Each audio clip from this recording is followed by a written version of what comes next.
Bəli, insan müjdə ola bilər bu həyata. Allahla Zəkəriyanın bir söhbəti var. Zəkəriya peyğəmbərin bir söhbəti var. Bu mövzumuza misal çəkmək olar bunu. Bir dialoqdur Allahla bəşər arasında. Allahla danışır, nə gözəl danışır. Peyğəmbərlərin danışığı çox gözəldir. Mənim bir yerdə çıxışım var, təxminən bilmirəm, bir 7-8 dənə çıxış olub artıq. Ədəb haqqında, peyğəmbərlərin ədəbi Qurani-Kərimdə. İnşallah nəsib olsa onlara da qulaq asırsınız, görərsiniz. Həqiqətən peyğəmbərlər çox ədəbli olublar, çox ədəbli danışıblar, gözəl danışıblar da. İvələm əkum bi duaikə rabbi şəqiyyə. Quranda ayədə İlahi və Rəbbim, mən elə bir duam olmadı ki, həyatda cavabsız qalsın. Belə bir duam həyatda olmayıb. Həmişə dua eləmişəm, cavab vermisən. Bu mənada heç vaxt şəqi olmamışam, bədbəxt olmamışam. Şükür olsun Allaha. Bunu deyəndən sonra və Allahdan nə istəyir? Övlad istəyir də. Bir övlad ver mənə, deyir, وَجَعَلْهُ رَبِّ رَدِيًّا. Gözəl bir övlad, sənin razı qaldığın, onun səndən razı olduğu bir övlad istəyirəm. Keçdik. Allahdan gələk belə övlad istəyək. وَجَعَلْهُ رَبِّ رَزِيًّا. Bir övlad ver mənə ki, həm sən ondan razı qal, həm o səndən razı qalsın. Belə bir övlad nəsib elə bizə, ya Rəbbəl aləmin. Yaxşı, duasını elədi, keçək oradan. İyi gəldi, وَهُوَ قَائِمٌ يُسَلِّ فِي الْمِحْرَابِ. Keçdi mehraba, mehrab. Mehrab nədir? Namaz qılınan yer. Gəldi orada namaz qılmağa. Yaxşı. Həmən namazda müjdə gəldi. Kimə? Həzrəti Zəkəriyaya. Ya Zəkəriya, ay Zəkəriya, İnna nubəşşirukə biğulamin usmuhu Yəhya. Sənə bir övlad veririk. Adı nədir? Yəhyadır, Yəhya. Gözəl bir övlad verəcəyik. Namazda hacətin götürdü, yəni. Namazda hacətin götürdü. Buradan bir çıxarış edeyim sizin üçün, maraqlı. Bəzi hacətlər var ki, insan onu Allahdan istəyir, əlini uzadır, ilahi dərgaha, ərşə üzünü tutur. Allahdan hacət istəyir. Allah deyir, verdim hacəti, get götür. Haradadır hacətin? Meyracdadır hacətin. Get meyracdan götür. Elə bir nəfərə ağız açırsan, deyirsən, mənə kömək elə. Deyir, yaxşı. Pul filan yerdə də gəl götür. İndi sən getmirsən, götürmürsən, o qınırsan. Vermədi. O verdi, pulu qoyub filan yerə, sən gəlib götürməlisən. Bəzi hacətlərimizi özümüz gəlib götürmürük. Həmən gedib o hacətləri götürmək üçün bir mənəvi səmalara ucalmalıyıq. Meyraca yüksəlməliyik. Meyrac mənəvi yüksəlişdir. Əs-salat mi'racul mu'min. Hədisdə var, namaz sənin meyracundur, yüksəlişindir. Allah deyir, Zəkəriya övlad istədin, Yəhya istədin, yaxşı, gəl meyracdan götür onu. Və namazda hacətin aldı. Bəzi hacətləri ala bilməmişik, ona görə ki, yaxşı namazımız yoxdur. O pərakəndə namaz yerdədir, mənəvi səmalarda deyil. Namaz insanı ucaltmalıdır, yüksəltməlidir. Namaz gələndə insan yəni dünyada təcrid olur. Amma bir namaz ki, o namazda biz 50 dənə müşkülümüzü həll edirik, inciməz istəmənlə. 50 dənə müşkülü həll edir, problemi həll edir. Maşallah, bütün planları namazda həll edir. Namaz qutaran kimi görürsən, qaçır işində alacaq. Bilirək neynəməlidir. Namazın içində bütün müşkülü həll edir. Hətta kimə nə deyəcək, kimdən nə alacaq, nə hardadır. O namaz meyrac namazı deyil, o namaz ərzi namazdır, yerdə qılınan namazdır. Həmən namazla da sən özünün hacətin meyracından yüksəlib götürə bilmərsən ki. Bir yol dedim sizə, gözəl namazlar qıla bilsək, hacətlərimizin çoxsunu alarıq. O hacətlər ki, namazdan qabaq istəmişik Allahdan. Yolu bizdədir, deyib götürmürük. Xülasə, İnna nubəşşirukə, sənə bir müjdə veririk, bərəkətli bir övlad veririk, gözəl bir övlad, xeyrxax bir övlad, cəmiyyətə faydalı bir övlad veririk. Adı nədir? Yəhyadır. Həmən bərəkətli övladın xüsusiyyətləri nədir? Aha, bir qaydiş ediyor özümüzə. Həmən bərəkətli övladın Allah deyir, 3 dənə xüsusiyyəti var. Ki, mən ona lütf elədim onları. O övlada. Nədir olar Allahım? Ondan öncə bunu deyim sizə. Deyir ki, elə ki Allahdan aldı Yəhyanı, namaz bitdi. Fəxərəcə alə qavmihi minəl mihrab.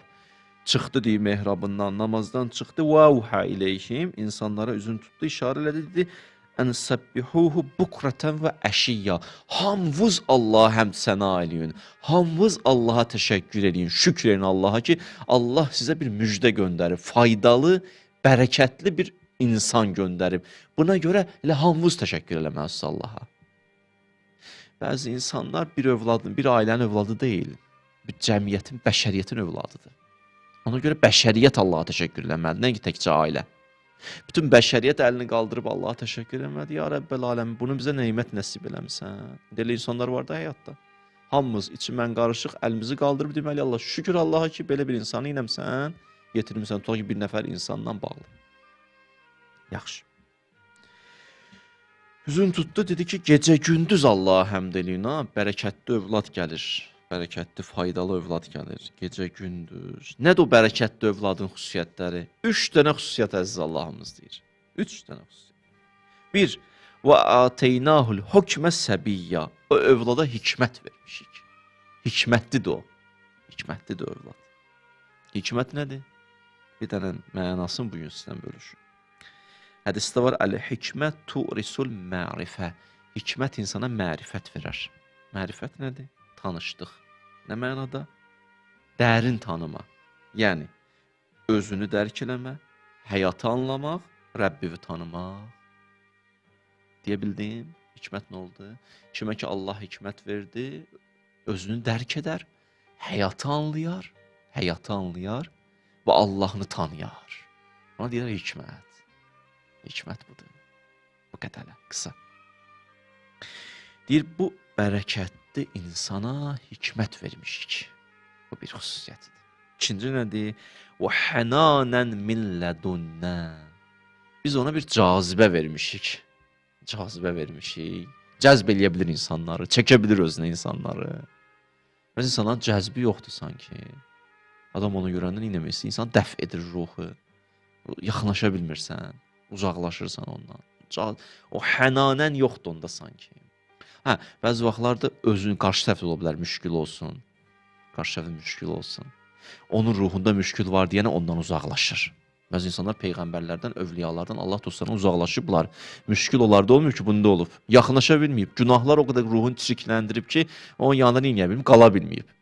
O deyib, bir nəfər bir yerdə işləyirmiş, o dəri təmizlənilən yerdə, həm orada bir iyi olar, belə bir narahat eləyən bir iyi olar, amma 1, 2, 3 o qədər öyrəşmişdi o iyiyə ki, belə yəni, nə idi, o adi bir şeydi onun üçün. Bir dəfə həmən adam deyir, keçdi bir ətir dükanına, ətir çox vurarlar. Gəldi ətir dükanında, ətir tutdu, huşu getdi, yıxıldı yerə. İyi tutdu onu, yıxıldı yerə, bunu ayıltdılar ki, nə olub sənə? Axır bir təhər ayətlər çıxartdılar, qaldırdılar yerdən bunu. Niyə? O öyrənib o birisi iyə, neçə vaxtı.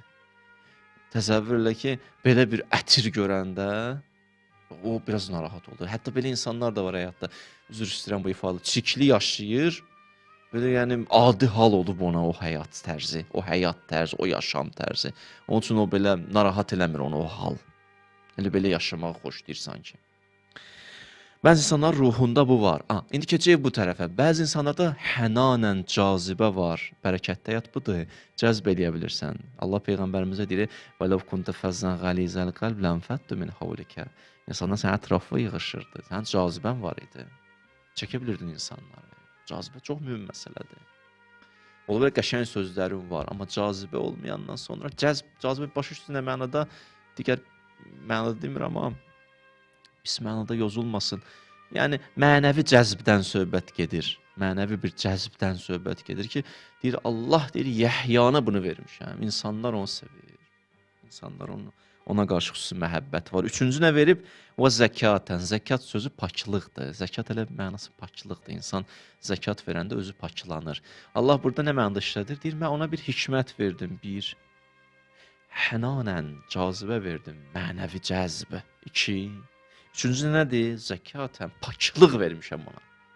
Belə bir insan bərəkətlidir. Belə insan müjdədir bəşəriyyətə. Belə bir insan faydalı yaşayır. Faydalı yaşayır. Amma davamında əziz Allahımız nə deyir? Buyurur ki, 3 dənə də mən səndən istəyim var. 3 verdim, 3 istəyi var. Nədir ya Rəbbəl aləmin?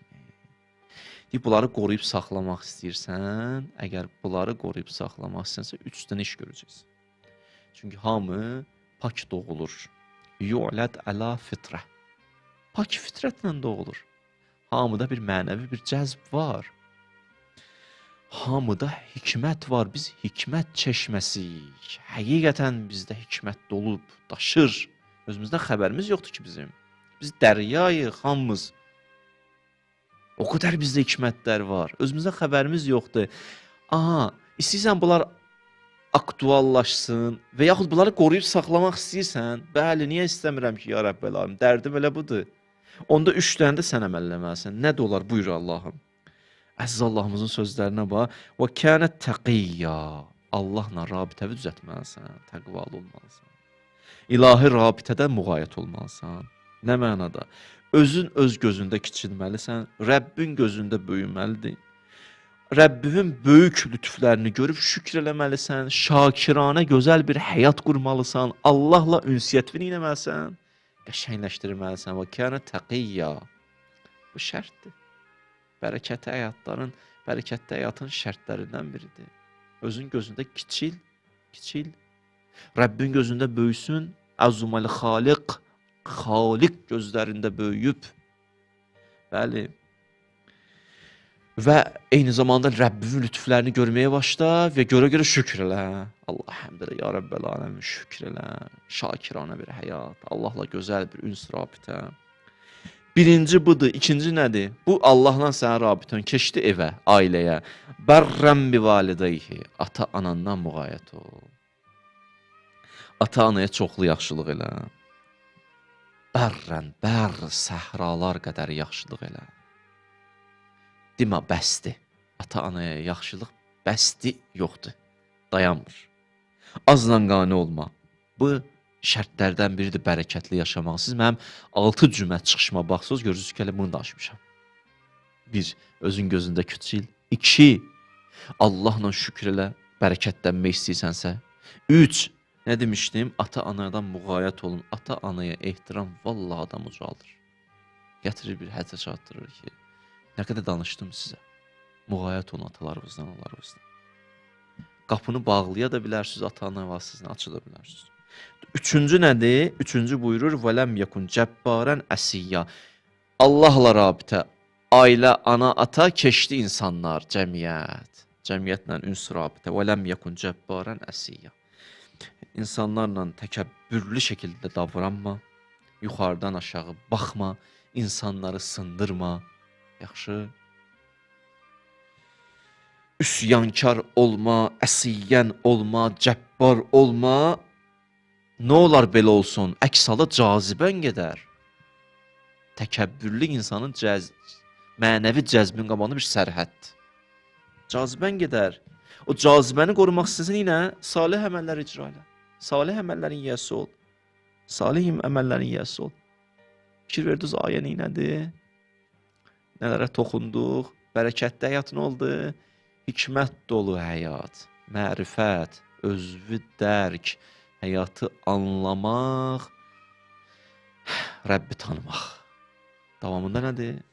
Davamında buyurur, xüsusi bir ünsiyyət insanlarla rabitə qurmaq, cazibə. Üçüncü, mənəvi pakılıq. Və bunun aktuallaşması, bunun qorunması, bərrəm bi validey, ata-anaya ehtiram, Rəbblə doğru dürüst üns rabitə. Üçüncü nədir? İnsanlarla ünsiyyət, salih əməllər. Yıxsıq bu ayəni Məryəm surəsinin ilk əvvəllərində olan ayələrdir ki, bunu özü də bir mütaliə eləyin. Çox gözəl ayələr var həqiqətən Quranda. Məryəm surəsini xüsusi bir dənə oxuyarsınız inşallah.